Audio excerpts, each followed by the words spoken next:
That's a great question because, and I'm speaking for myself, not all other people here, and I'm going to be really honest with you. The biggest, most difficult thing for me is shame and fear. Because if a professional comes into the house and they, in some ways, it's like if you imagine your boss giving you an interview about your job and they're doing an evaluation on you, you know. You are scared because if you say the wrong thing, you're going to get badly evaluated, you're going to lose your job. Only for me, if I say the wrong thing, it could be that's fraudulent or they're going to cut your hours and you need, for the reasons I spoke about earlier, I need every single thing that I'm qualified for to be paid for that allows my care providers to do the extra things that they're not paid for. And when I first became disabled in my first interviews, I'm telling you, I mean, they would ask me, can you make yourself a cup of tea? And I'd say, yeah, I think I can make myself a cup of tea. Chris would be kicking me and saying, on your best day, you know, you might be able to do it once, but no, you can't do that repeatedly over and over again.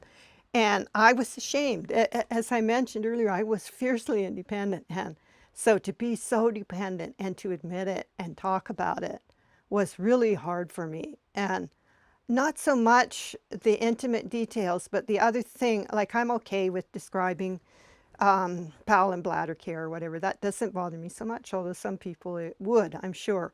The other thing that is really hard for me, and I've experienced this, and I'm sure social workers run into people that are trying to get the most they can from the system when they don't really need it.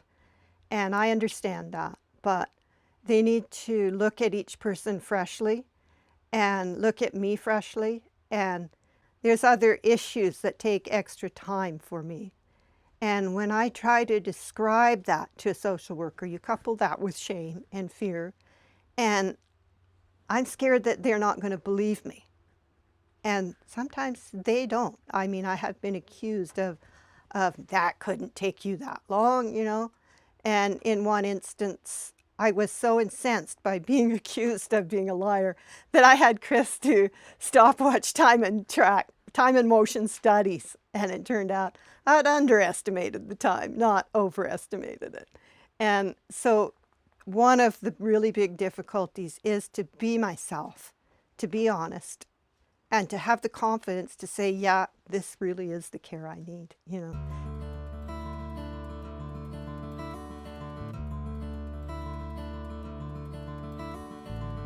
Having people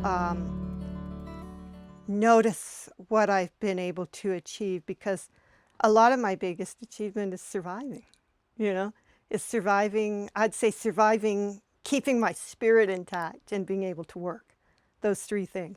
And people, professionals like say a social worker that comes to the house that looks around and notices the work that Chris has done, the things that I've done in order to work and in order to do everything that I can, those things really make me feel valued and respected.